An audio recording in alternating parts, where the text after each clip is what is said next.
Hello friends, welcome back to another episode. Today's episode we are going to be covering the EX90 from Volvo. Thank you very much and shout out to Volvo for inviting us for this media preview. But the EX90 is essentially an all-electric 7-seater SUV and it is in the D segment classification of SUVs. So let's talk about some competitors, be the Kia EV9 as well as the Hyundai Ioniq 9. So just some competitors for you guys and some reference points for you guys to look at basically. And in terms of price, we are not sure about the official price in Malaysia just yet as the car is not officially released. You'll have to find out again in another one of our videos when the car is launched so we will announce the price officially when that video appears. But for now, this is all about the car itself and specifications. So in terms of what variations there are in the car, to our knowledge, the EX90 actually has two separate variations, which is the twin motor and the twin motor performance variations. Of course, the performance variation is of course going to be more powerful than the other version, but the range is going to be slightly shorter from our research. This is the twin motors edition, which is I would say the starting entry model for the EX90. Similarly, they also have the XC90, which was launched earlier. This is the all-electric version, whereas the XC90 is the gasoline hybrid version. So let's talk about some dimensions of the car, shall we? So looking at the dimensions, and this is in comparison to the XC90, the EX90 is just a little bit bigger than the XC90, but not by much, just a little bit bigger. So for the EX90, it is 5037 millimeters long versus 4950 millimeters against the XC90. It is 1965 mm wide versus the 1923 mm of the XC90. And for the height, it is surprisingly, for the height for the EX90, it is actually a bit shorter in comparison at 1747 versus 1776 against the XC90. Now, let's talk about wheelbases. Of course, wheelbases is, you would assume that the wheelbase for the EX90 is going to be a little bit wider and longer, I would say. But surprisingly, no, it is only a difference of 1 millimeter. So for the EX90, it is 2985 mm long for the wheelbase. Okay, so for the twin motor variation, it has 402 horsepower or about 300 kilowatts of power, and it boasts 770 Newton meters of torque. As for the performance version, it has 510 horsepower and 910 Newton meters of torque. That is a lot of torque. Okay, as you guys can see, the car is quite premium looking.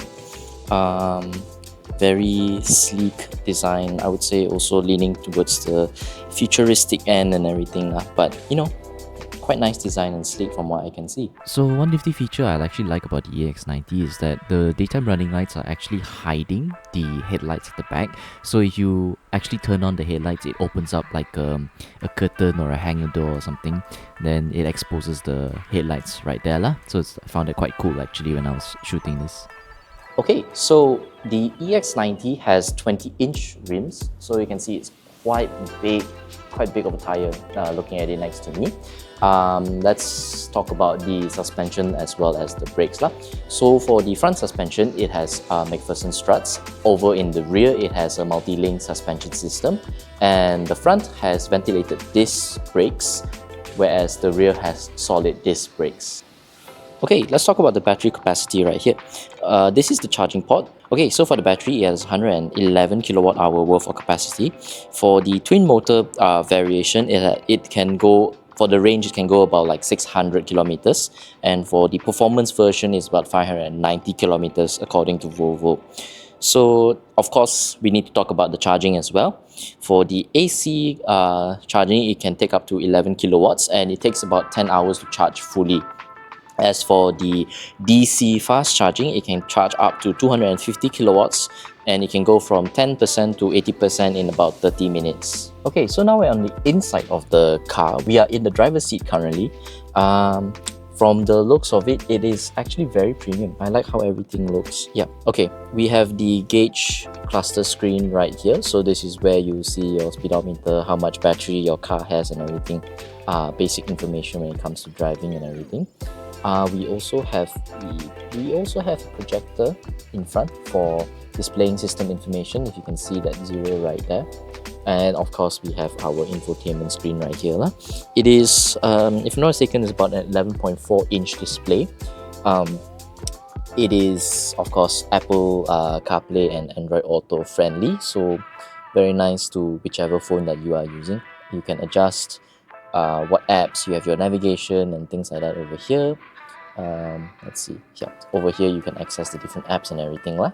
So yeah, pretty nifty infotainment system. And from what I can see on the inside, the design and everything, it's very premium looking. Over here is if I'm not, it's like a very leather or leatherette material, and then the stitching and everything is quite nice, premium and clean. And from what I notice, cars these days, or especially the premium models, they like to have wooden fixtures on the design of the car, so makes it extra premium. So moving on to the center console, the only adjustable knob on the center console, which as you can see literally there's nothing else, is this media knob. So over here you can adjust the left right of which media you want to skip media and things like that. This is the pause and play. There's a pause and play logo right here also, so you can pause your music, things like that. You can scroll through, but yeah, basically this is the only adjustable piece of this is the only adjustable piece in the center console right here. And then looking over here, it is a nice wooden fixture and everything also, and hiding behind this panel or this compartment are some cup holders. So yep, buy your morning coffee, everything, you can put it here also. From the looks of things, this is actually the key fob from Volvo itself, and from the looks of things you can actually charge your phone right here, so that's quite nifty. And let's talk about the compartment.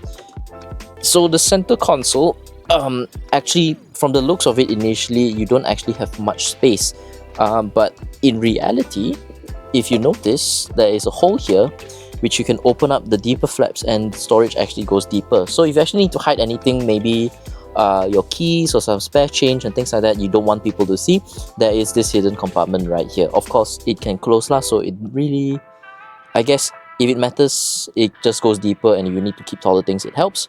Or if you need anything to keep anything hidden, you can also keep it inside in here in the center console. Everything here is actually pretty solid touch, quite comfortable and nice. So seats are actually bucket seats or semi bucket seats. Material is actually made of synthetic leather. Yeah, material is actually made of synthetic leather. And let us talk about the speaker system. So the EX90 actually has 21 speakers from Bowers and Wilkin. They are located all throughout the car. So there's one right here, there's one on top of the passengers. And if you notice the headrest, there's actually speakers inside here as well. So it is quite an all surround system of sound and everything. The doors, there's a bunch of speakers and things. So yeah, you get very good entertainment and everything for the you get very good entertainment for the EX90, so I'll say it's pretty worth the value. And of course, being a 7-seater, you need entertainment for the whole family lah. It goes quite deep, so yeah, for entertainment for the driver, entertainment for the front passenger, the 3 at the back, and the 2 at the most furthest back over there. So yeah, so in the center over here, we actually don't have much. There's a gap here, so you can put your bags or whatever, and there is also the strap right here where you need to fasten things that might shake or move around. So yeah, it's pretty nifty. There's also 2 USB-C charging ports here, so if you need to charge your phone, you can plug it directly into here, these 2 for you to charge your phone and everything. For the seats, just to mention, the seats are electronically adjustable. Their little knob is right here, so you can adjust the height of the chair and everything, how forward and backwards you want it to be. And you can also adjust the thigh rest right here with just a pull of this button. So how extended you want the thigh rest to be, or how retracted you want it to be, can be done right here lah. So pretty nifty feature. And yeah, seat is very comfortable. Let's move to the back seat. Okay, so we're in the back seat now. Yeah, the seat material is similar to the driver's seat. Again, synthetic leather and everything. You have some compartments here, some netting compartments here that you can keep your stuff, you can keep some bottles and everything. You will notice also on top of me there is the panoramic sunroof, so you can enjoy the nice city, nice sun and everything. You do have some other things right here. So this is a macam like a clothes hanger or things like that. You can put the bag and everything also.